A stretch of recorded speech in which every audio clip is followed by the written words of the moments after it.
Straight of Hormuz ਤੇ Iran ਦੇ ਵਿਦੇਸ਼ ਮੰਤਰੀ ਦਾ ਵੱਡਾ ਬਿਆਨ ਕਿਹਾ ਦੁਸ਼ਮਣ ਦੇਸ਼ਾਂ ਦੇ ਲਈ ਬੰਦ ਕੀਤਾ ਹੈ ਸਟ੍ਰੇਟ ਆਫ ਹॉर्मूज ਭਾਰਤ ਰੂਸ ਤੇ ਚਾਈਨਾ ਨੂੰ ਪਾਰ ਕਰਨ ਦੀ ਪਰਮਿਸ਼ਨ सीबीआई जांच की मांग के बदले राजा वड़िंग दे सुर बोले जे बीजेपी सिर्फ मेरी परमिशन का कर रही इंतजार तो मैं तैयार परिवार लगातार कर रहा मांग मिलना चाहिए है इंसाफ पंजाब के सरकारी हस्पतालों च बंद पए ऑक्सीजन प्लांट्स ते हाई कोर्ट सख्त बोले जे प्लांट लगाए तो इन्हों चलाया क्यों नहीं जा रहा पंजाब सरकार का जवाब मुख्य रूप च सिलेंडर्स तो हो रही ऑक्सीजन की पूर्ति चंडीगढ़ च हुण पेट्रोल पंपां ते मॉलां च भी मिलेगी शराब नवी एक्साइज पॉलिसी लागू बार होटल्स रेस्टोरेंट च और एल्कोमीटर भी रखना होगा लाजमी एलपीजी संकट विचाले केंद्र दी होटल रेस्टोरेंट्स नूं एडवाइजरी खाने ते एलपीजी गैस सरचार्ज ना लगाउण लई कहा मैन्यू ते लिखिया रेट ही होवे फाइनल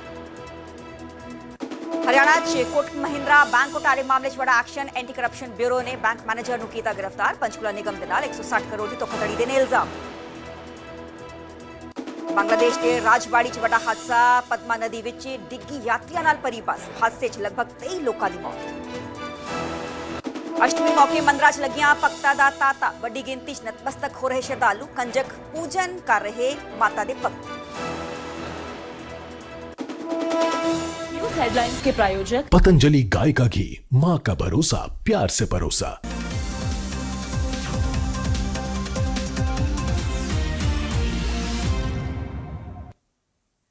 सत श्री अकाल जी मैं हाँ सरबजोत कौर न्यूज़ 18 पंजाब हरियाणा देख रहे सारे दर्शकों का स्वागत है रेड डिस्ट्रिक्ट तो इस सेगमेंट च असीं तुहाडे जिले नाल जुड़ी हर खबर तुहाडे तक पहुंचावांगे पर उस तो पहला असीं जिक्र करांगे गल करांगे ईरान इजराइल वॉर दी क्योंकि 3 हफ्ते तो ज़्यादा का समा हो चुका है ये पूरी जो जंग है वो हुणे भी लगातार जारी है मिडल ईस्ट जो हालात ने काफ़ी ज़्यादा तनावपूर्ण बने हुए ने जिसका सीधे तौर पर असर ऑल ओवर द वर्ल्ड देखने मिल रहा है ते भारत से भी देखने मिल रहा है क्योंकि स्ट्रेट ऑफ हॉर्मूज का मैं जिक्र कराते वो एक अहम वाटर कॉरिडोर है 33 किलोमीटर लंबा स्ट्रेच है जितों की सारी जो शिप्स ने चाहे वो LNG होए चाहे वो PNG होए चाहे वो CNG होए चाहे वो क्रूड ऑयल हो इस स्ट्रेट ऑफ हॉर्मूज तो निकलता है पर इस जंग के विचाले स्ट्रेट ऑफ हॉर्मूज ते पूरा नियंत्रण ईरान का है तो ईरान ही उन्होंने शिप्स को परमिशन दे रहा है जो चाहता है कि किस कंट्री की शिप्स उस वाटर कॉरिडोर तो निकलन गया तो स्ट्रेट ऑफ हॉर्मूज नाल ही जो एक बड़ी खबर का जिक्र करेंगे स्ट्रेट ऑफ हॉर्मूज से ईरान के विदेश मंत्री का एक बड़ा बयान सामने आया है दुश्मन देशों के लिए बंद किया है स्ट्रेट ऑफ हॉर्मूज इस गल का जिक्र ईरान गवर्नमेंट वालों किया गया भारतीय जहाज़ों स्ट्रेट ऑफ हॉर्मूज पार करने की परमिशन है तो एक राहत वाली खबर भारत लिए जरूर है क्योंकि भारतीय जहाज़ों स्ट्रेट ऑफ हॉर्मूज तो निकलने की परमिशन दी गई है ईरान का कहना है कि भारत रशिया ते चाइना जो स्ट्रेट ऑफ हॉर्मूज ने वो पार कर सकते हैं यानी कि जो उन्होंने शिप्स ने वो इस वाटर कॉरिडोर को पार कर सकदियां ने तो स्ट्रेट ऑफ हॉर्मूज तो LNG PNG CNG crude oil 20% all over the world इतों सप्लाई की जाती है पर मौजूदा समय इस नियंत्रण ईरान का है तो हुण ईरान के वालों एक बड़ा बयान दिता गया है कि दुश्मन देशों के लिए स्ट्रेट ऑफ हॉर्मूज असी बंद किया गया है भारत के जहाज़ों के लिए स्ट्रेट ऑफ हॉर्मूज बिल्कुल ओपन है असी जो भारतीय जहाज़ होंगे शिप्स होंगे वो जो भी इतों क्रूड ऑयल लैके या LNG PNG CNG लैके जाएंगे उसनों इतों लंघन की बकायदा पूरी परमिशन है पूरी इजाजत है ईरान का कहना है कि इंडिया चाहे रशिया होए ते चाइना होए स्ट्रेट ऑफ हॉर्मूज पार कर सकते हैं भारत की विदेश तो LPG का जिक्र कर रहे हैं क्योंकि वड्डे पद्धर ते लोकां च हाहाकार जरूर मची हुई है कि आने वाले दिनों सिलेंडर्स मिलणगे नहीं मिलणगे LPG की सप्लाई होएगी नहीं होएगी पर दूसरे पासे इंडियन गवर्नमेंट लगातार दावा करती है कि साडे कोल प्रॉपर पूरा स्टॉक है इहो जी डरन वाली कोई भी लोड नहीं है तो स्ट्रेट ऑफ हॉर्मूज एक अहम इंपॉर्टेंट वाटर कॉरिडोर 20 टू लेके 30% तक जो इतों सप्लाई है इतों की जाती है तो मेरे नाल मेरे सहयोगी शैलेंद्र वांगू फोन लाइन जुड़े शैलेंद्र इंडिया के लिए कह सकते हैं कि एक अच्छी खबर क्योंकि ईरान की तरफ से बाकायदा ऑफिशियल स्टेटमेंट ये दी गई है कि भारतीय जहाज़ों को परमिशन है स्ट्रेट ऑफ हॉर्मूज पार करने की। बिल्कुल देखिए ये ईरान के विदेश मंत्री अरागची की तरफ से एक इंटरव्यू के दौरान इन्होंने बात कही जहां पर उन्होंने कहा है कि जो स्ट्रेट ऑफ हॉर्मूज है उसके जरिए उसके रास्ते जो मित्र देश हैं ईरान के उनको वहां से गुजरने की इजाजत मिली हुई है तो ये एक राहत की बात है क्योंकि जिस तरह से पिछले दिनों हमने देखा कि बहुत से Indian vessels Indian flag vessels उस जो एरिया है तो वहां वो फंसे हुए थे और जिसके बाद हमने ये भी देखा कि किस तरह से वहां से नेवी जो इंडियन नेवी है वो एस्कॉर्ट कर रही है इन तमाम इंडियन फ्लैग वेसल्स को ताकि वो सुरक्षित वापस देश लौट सके और लगातार ये सिलसिला जारी है और कल भी ब्रीफ किया गया था जिसमें बताया गया था कि जो ऑल पार्टी मीटिंग हुई है उसमें ये बताया गया था कि बहुत से शिप्स लौट रहे हैं और बहुत से लौट चुके हैं, तो ये सिलसिला आगे जारी रहेगा। तो कहीं से कहीं ये साफ हो जाता है कि जो भारत ने की जो डिप्लोमेटिक एफर्ट्स थे, जो कूटनीतिक जो कदम भारत ने उठाए थे, उसका ही ये नतीजा है। ईरान ने अब ये साफ कर दिया है कि स्ट्रेट ऑफ होर्मुज कुछ अन्य चुनिंदा देशों के साथ में भारत के लिए भी खोल दिया गया और भारतीय वेसल जो है वहां से गुजर सकते हैं। हालांकि ये एक जोखिम भरा मोड़ है, जहां पर हम देख पा रहे हैं कि इंडियन नेवी की तरफ से उन शिप्स को न सिर्फ एस्कॉर्ट किया जा रहा है बल्कि गाइड भी किया जा रहा है कि किस तरह से वो वहां से सुरक्षित बाहर निकल सकते। शैलेंद्र, एक दिन पहले पीएम नरेंद्र मोदी की तरफ से राज्यसभा में संबोधन किया गया था।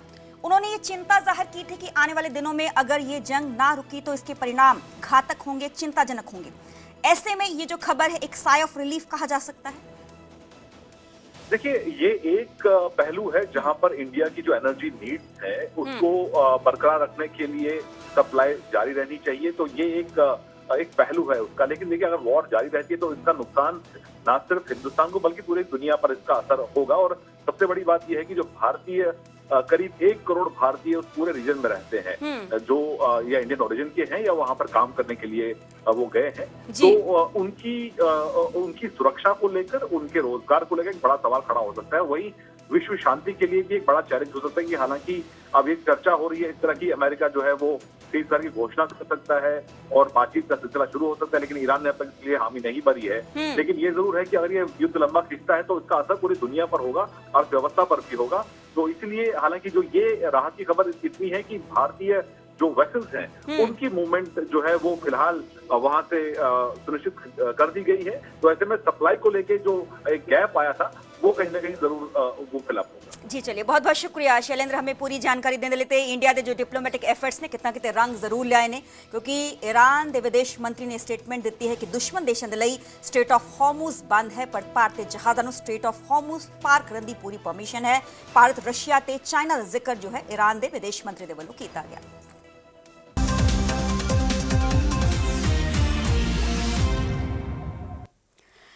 ਤੇ ਵੇਲਾ ਹੋ ਗਿਆ ਡੈਡ ਡਿਸਟ੍ਰਿਕਟ ਦਾ। ਗੱਲ ਕਰਾਂਗੇ ਲੁਧਿਆਣਾ ਦੇ ਜਗਰਾਉਂ ਹਾਈਵੇ ਤੇ ਭਿਆਨਕ ਹਾਦਸਾ ਵਾਪਰਿਆ ਜਿਸ 'ਚ 2 ਲੋਕਾਂ ਦੀ ਮੌਤ ਹੋ ਗਈ।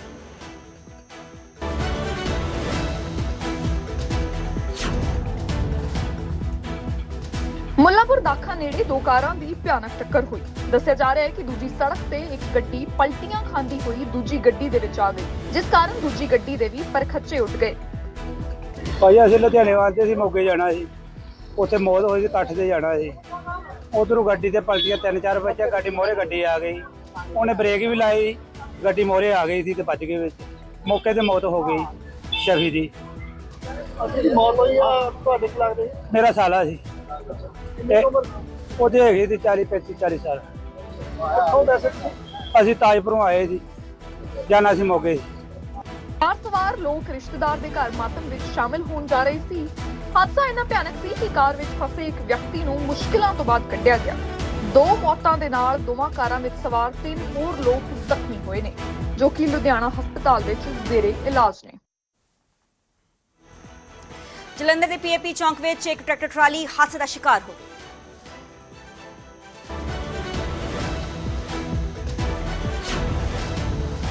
ਦਰਅਸਲ ਟਰਾਲੀ ਆਲੂਆਂ ਨਾਲ ਭਰੀ ਹੋਈ ਸੀ ਕਿ ਮੋੜ ਤੇ ਭਾਰ ਲੋਡ ਕਾਰਨ ਬੇਕਾਬੂ ਹੋ ਕੇ ਪਲਟ ਗਈ। ਗਨੀਮਤ ਰਹੀ ਕਿ ਇਸ ਹਾਦਸੇ ਵਿੱਚ ਕੋਈ ਜਾਨੀ ਨੁਕਸਾਨ ਨਹੀਂ ਹੋਇਆ। ਟਰਾਲੀ ਤੇ ਸਵਾਰ 2 ਨੌਜਵਾਨ ਮਨਵਿੰਦਰ ਅਤੇ ਹੈਪੀ ਇਸ ਹਾਦਸੇ ਵਿੱਚ ਬਾਲ-ਬਾਲ ਬਚ ਗਏ। ਜਿਹੜੀ ਆ ਉਹ ਡਿੱਗ ਪਈ ਆ, ਆਲੂਆਂ ਦੀ ਭਰੀ ਪਲਟ ਗਈ ਆ। ਇਹਨਾਂ ਦੇ ਅਨਬੈਲੈਂਸ ਹੋਣ ਕਰਕੇ ਡਿੱਗ ਪਈ ਇਹ ਟਰਾਲੀ। ਇਹ ਹਰਜਾਪ ਸਿੰਘ ਸੰਘਾ ਦੀ ਟਰਾਲੀ ਆ, ਇਹ ਕਰਤਾਰਪੁਰ ਤੋਂ ਆ ਰਹੇ ਸੀ। ਇਹ ਕਰਤਾਰਪੁਰ ਤੋਂ ਇਹ ਕਾਦੀਆਂ ਨੂੰ ਜਾ ਰਹੇ ਸੀ, ਇਹਨਾਂ ਦਾ ਅਨਬੈਲੈਂਸ ਹੋ ਗਿਆ ਤੇ ਇਹ ਜ਼ਿਆਦਾ ਕੱਟ ਲੱਗਣ ਕਰਕੇ ਇਹਦੀ ਟਰਾਲੀ ਜਿਹੜੀ ਅਨਬੈਲੈਂਸ ਹੋ ਕੇ ਇਹ ਪਲਟ ਗਈ ਆ। ਟਰਾਲੀ ਕਰਤਾਰਪੁਰ ਤੋਂ ਕਾਦੀਆਂ ਵੱਲ ਜਾ ਰਹੀ ਸੀ। ਹਾਦਸੇ ਤੋਂ ਬਾਅਦ ਸੜਕ ਤੇ ਆਲੂ ਵਿਖਰਨ ਕਾਰਨ ਕੁਝ ਸਮੇਂ ਲਈ ਟ੍ਰੈਫਿਕ ਪ੍ਰਭਾਵਿਤ ਹੋਇਆ। ਇਸ ਤੋਂ ਬਾਅਦ ਰਸਤਾ ਸਾਫ਼ ਕਰਕੇ ਆਵਾਜਾਈ ਮੁੜ ਸੁਚਾਰੂ ਕੀਤੀ ਗਈ। ਅਜਨਾਲਾ ਵਿੱਚ ਕੁਝ ਲੋਕਾਂ ਨੇ ਕਾਰ ਵਿੱਚ ਦਾਖਲ ਹੋ ਕੇ ਭੰਨਤੋੜ ਕੀਤੀ।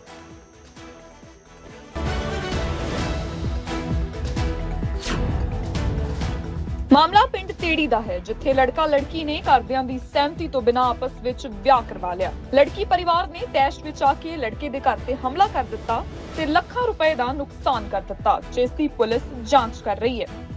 ਇਹ ਵਿਅਕਤੀ ਉਹਨਾਂ ਦੇ ਘਰ ਵਿੱਚ ਦਾਖਲ ਹੋ ਗਏ ਤੇ ਕਾਫੀ ਤੋੜ ਭੰਨ ਕੀਤੀ ਗਈ ਤੇ ਉਹਨਾਂ ਦੇ ਕਬੂਤਰ ਰੱਖੇ ਹੋਏ ਸੀ ਜਿਨ੍ਹਾਂ ਨੂੰ ਉਹਨਾਂ ਨੇ ਮਾਰ ਕੇ ਸੁੱਟ ਦਿੱਤਾ ਹੈ। ਤੇ ਇਸ ਮਾਮਲੇ ਦੇ ਵਿੱਚ ਹਰਿੰਦਰਜੀਤ ਸਿੰਘ ASI ਸਾਹਿਬ ਇਹ ਡਿਊਟੀ ਅਫਸਰ ਇਹ ਮੌਕੇ ਤੇ ਗਏ ਹੈ ਤੇ ਮੌਕੇ ਦੀ ਜਾਂਚ ਕੀਤੀ ਜਾਊਗੀ ਤੇ ਜੋ ਵੀ ਬਣਦੀ ਕਾਰਵਾਈ ਹੈ ਉਹ ਕੀਤੀ ਜਾਊਗੀ। ਉੱਥੇ ਦੂਜੇ ਪਾਸੇ ਲੜਕੇ ਦੇ ਪਰਿਵਾਰ ਨੇ ਆਪਣੇ ਉੱਪਰ ਲੱਗੇ ਸਾਰੇ ਇਲਜ਼ਾਮਾਂ ਨੂੰ ਗਲਤ ਦੱਸਿਆ ਤੇ ਕਿਹਾ ਕਿ ਉਹਨਾਂ ਨੇ ਕਿਸੇ ਵੀ ਤਰ੍ਹਾਂ ਦੀ ਤੋੜ-ਫੋੜ ਨਹੀਂ ਕੀਤੀ। ਫਿਲਹਾਲ ਮਾਮਲਾ ਪੁਲਿਸ ਦੇ ਧਿਆਨ ਵਿੱਚ ਹੈ ਤੇ ਜਾਂਚ ਚੱਲ ਰਹੀ ਹੈ। ਤੇ ਗੱਲ ਹੁਣ ਲੁਧਿਆਣਾ ਵਿੱਚ ਜ਼ਿਲ੍ਹਾ ਪ੍ਰਸ਼ਾਸਨ ਦੇ ਵੱਲੋਂ ਮੇਰੀ ਯੋਗਤਾ ਮੇਰੀ ਪਹਿਚਾਣ ਮੁਹਿੰਮ ਤਹਿਤ ਯੋਗਤਾ ਪ੍ਰਾਪਤ ਕਰਨ ਵਾਲੀਆਂ 11 ਮਹਿਲਾਵਾਂ ਦੇ ਘਰਾਂ ਅੱਗੇ ਨੇਮ ਪਲੇਟਾਂ ਲਗਾਈਆਂ ਗਈਆਂ।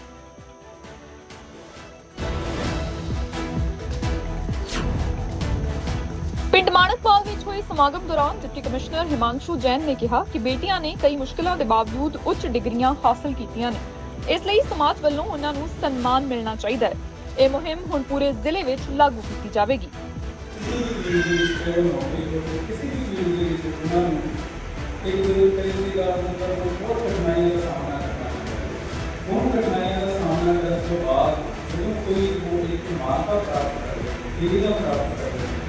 उसके बाद साडा फर्ज है कि असली उन्होंने सम्मान करिए, असली उन्होंने पढ़दा उन्होंने मान करिए। उस सिलसिले में इस प्रोग्राम में लॉन्च किया है और मेरे नाल डॉक्टर प्रगति वर्मा। ਇਸ ਮੌਕੇ ਪਿੰਡ ਦੇ ਸਰਪੰਚ ਮਨਪ੍ਰੀਤ ਸਿੰਘ ਮੰਨੂ ਨੇ ਕਿਹਾ ਕਿ ਇਹ ਸਨਮਾਨ ਪਿੰਡ ਦੀਆਂ ਧੀਆਂ ਦੇ ਨਾਲ-ਨਾਲ ਪਿੰਡ ਦਾ ਵੀ ਮਾਣ ਵਧਾਉਂਦਾ ਹੈ। ਸਮਾਗਮ ਤੋਂ ਬਾਅਦ ਡਿਪਟੀ ਕਮਿਸ਼ਨਰ ਨੇ ਪਿੰਡ ਦੇ ਪੁਰਾਤਨ ਗੇਟ ਦਾ ਵੀ ਦੌਰਾ ਕੀਤਾ। ਤੇ ਗੱਲ ਹੁਣ ਸਮਾਣਾ ਵਿੱਚ ਚੇਤਨਾਤਿਆ ਦੀ ਅਸ਼ਟਮੀ ਮੌਕੇ ਮੰਦਰਾਂ ਵਿੱਚ ਸ਼ਰਧਾ ਦਾ ਸਲਾਬ ਦੇਖਣ ਨੂੰ ਮਿਲਿਆ।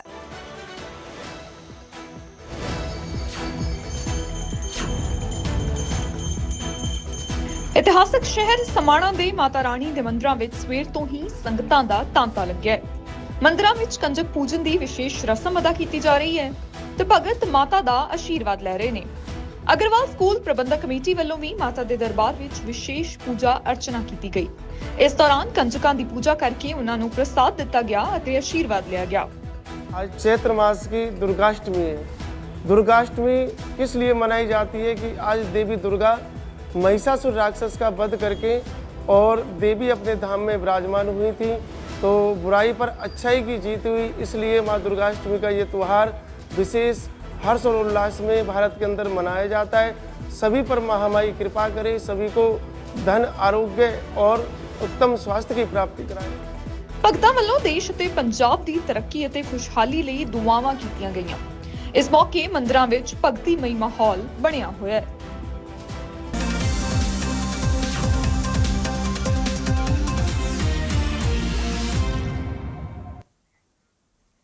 ਤੇ ਹੁਣ ਗੱਲ ਚੰਡੀਗੜ੍ਹ ਦੀ ਕਰਾਂਗੇ। ਚੰਡੀਗੜ੍ਹ 'ਚ ਹੁਣ ਪੈਟਰੋਲ ਪੰਪਸ ਤੇ ਮਾਲਸ ਤੇ ਵੀ ਸ਼ਰਾਬ ਮਿਲੇਗੀ। ਚੰਡੀਗੜ੍ਹ ਦੇ ਲਈ ਨਵੀਂ ਐਕਸਾਈਜ਼ ਪਾਲਿਸੀ ਨੂੰ ਮਨਜ਼ੂਰੀ ਮਿਲ ਗਈ ਹੈ। ਦੱਸ ਕੇ 2026-27 ਤੇ ਲਈ ਇਹ ਲਾਗੂ ਹੋਏਗੀ। ਸ਼ਰਾਬ ਦੀ ਦੁਕਾਨ ਤੇ ਕੈਸ਼ ਦੇ ਨਾਲ ਡਿਜੀਟਲ पेमेंट मशीन भी जरूरी होएगी, लाजमी होएगी। बड़े डिपार्टमेंटल स्टोर्स भी लाइसेंस लेके ये जो शराब बेच सकनगे, लिकर बेच सकनगे। बार होटल्स रेस्टोरेंट्स भी एल्कोमीटर्स भी रखना जरूरी होएगा। तो चंडीगढ़ दे लई नवी एक्साइज पॉलिसी 2026-27 लागू हो चुकी है, इसमें मंजूरी मिल चुकी है। तो हुण शराब की दुकान ते कैश दे नाल डिजिटल पेमेंट मशीन भी रखनी लाजमी होएगी। बड़े जो डिपार्टमेंटल स्टोर्स ने वो भी लाइसेंस लेके शराब की विक्री जो ने वो कर सकन।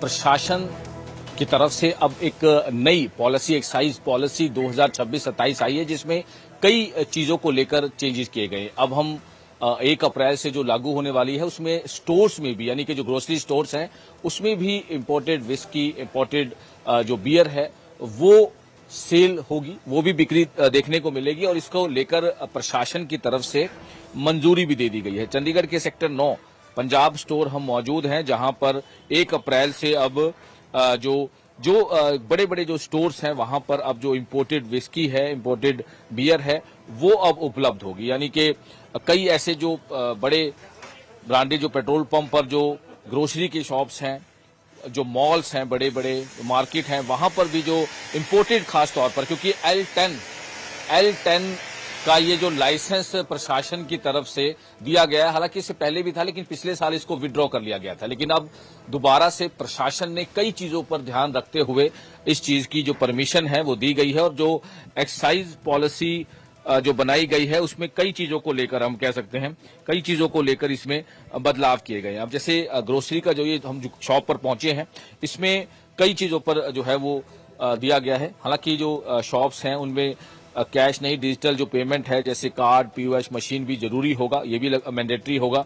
और जो बड़े बड़े डिपार्टमेंट स्टोर हैं अब उनको लाइसेंस लेकर जो विदेशी शराब है, वाइन है, बियर है वो बेच सकेंगे। यानी कि इसका ऑब्जेक्टिव क्या है? इसका पॉजिटिव ये है कि बाई चांस कोई फैमिली नहीं जाना चाहती शराब के जो लिक्विड पर वहां पर नहीं जाना चाहती तो इस तरह की ग्रोसरी शॉप पर आकर वो पूरी तरह से शॉपिंग भी कर सकते हैं और L10 जो लाइसेंस है उसके तहत।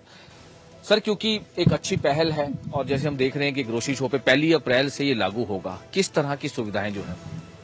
ये तो यहाँ पे सर जो हमारे खासकर कस्टमर हैं, जो हमारे कस्टमर हैं वही यहीं से मतलब लेडीज लोग जो बाहर ठेकों में नहीं जा सकते हैं, शर्म करते हैं, इस करके इनके लिए काफी अच्छा रहेगा सर। क्योंकि पिछले हमारे पास तो 20 साल से लाइसेंस था, तो पिछले साल किसी कारणवश नहीं मिला, तो इस साल पिछले साल तो विड्रॉ कर लिया गया था। लेकिन इसमें जैसे आपने बताया कि बड़ा एक अहम पॉइंट है कि कोई लोग नहीं जाना चाहते। अब कोई लोग अगर शॉपिंग करने आए ग्रोसरी शॉप का तो वो ठेके पर ना जाके यहाँ पर। हाँ, काफी अच्छा रहेगा सर। वैसे लोग काफी वो करते हैं ना इसके लिए कि बाहर ठेके पे कोई आम आदमी नहीं जा सकता है। हाँ, इसीलिए काफी अच्छा रहेगा सर। ਅੱਗੇ ਵਧਾਂਗੇ ਤੇ ਰੁਕ ਰਾਂਗੇ ਅਗਲੀ ਖਬਰ ਦਾ। ਪੰਜਾਬ ਦੇ ਸਰਕਾਰੀ ਹਸਪੀਟਲਸ 'ਚ ਬੰਦ ਪਏ ਆਕਸੀਜਨ ਪਲਾਂਟਸ ਤੇ ਕਿਤੇ ਨਾ ਕਿਤੇ ਹਾਈ ਕੋਰਟ ਸਖਤ ਨਜ਼ਰ ਆ ਰਿਹਾ ਹੈ। ਸੂਬੇ 'ਚ ਬੰਦ ਪਏ 35 ਆਕਸੀਜਨ ਪਲਾਂਟਸ ਤੇ ਹਾਈ ਕੋਰਟ ਦੇ ਵੱਲੋਂ ਨਾਰਾਜ਼ਗੀ ਜਤਾਉਂਦੇ ਹੋਏ ਸਵਾਲ ਪੁੱਛਿਆ ਗਿਆ ਹੈ ਕਿ ਜੇ ਪਲਾਂਟਸ ਲਗਾਏ ਗਏ ਨੇ ਤਾਂ ਇਹਨਾਂ ਨੂੰ ਚਲਾਇਆ ਕਿਉਂ ਨਹੀਂ ਜਾ ਰਿਹਾ? ਕਿ ਸਰਕਾਰ ਦੇ ਕੋਲ ਆਕਸੀਜਨ ਦੀ ਪੂਰਤੀ ਦੇ ਲਈ ਕੋਈ ਨੀਤੀ ਹੈ? ਜੇਕਰ ਕੋਈ ਨੀਤੀ ਹੈ ਤਾਂ ਉਸ ਦਾ ਰਿਕਾਰਡ ਪੇਸ਼ ਕੀਤਾ ਜਾਏ। ਇਹ ਸਵਾਲ ਹਾਈ ਕੋਰਟ ਦੇ ਵੱਲੋਂ ਪੰਜਾਬ ਸਰਕਾਰ ਨੂੰ ਪੁੱਛੇ ਗਏ ਨੇ। ਹਾਈ ਕੋਰਟ 'ਚ ਪੰਜਾਬ ਸਰਕਾਰ ਨੇ ਜਵਾਬ ਵੀ ਦਿੱਤਾ ਹੈ। ਸਰਕਾਰ ਨੇ ਜਵਾਬ ਦਿੰਦਿਆਂ ਹੋਇਆ ਕਿਹਾ ਕਿ ਹਸਪੀਟਲ 'ਚ ਆਕਸੀਜਨ ਦੀ ਪੂਰਤੀ ਮੁੱਖ ਰੂਪ ਸਿਲੰਡਰਸ ਤੋਂ ਹੁੰਦੀ ਹੈ। ਸਿਲੰਡਰਸ 'ਚ ਮਿਲਣ ਵਾਲੀ ਆਕਸੀਜਨ 99% ਸ਼ੁੱਧ ਹੈ।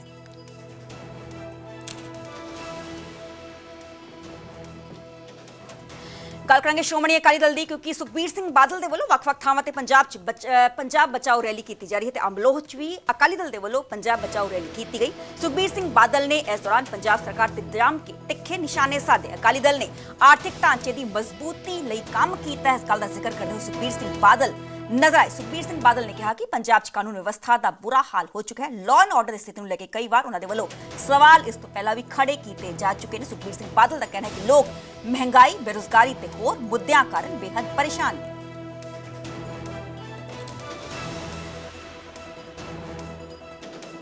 ਬਚਾ ਲਓ ਪੰਜਾਬ ਨੂੰ। ਆ 10 ਸਾਲ ਦੇਖੋ ਕੀ ਬੁਰਾ ਹਾਲ ਹੋਇਆ।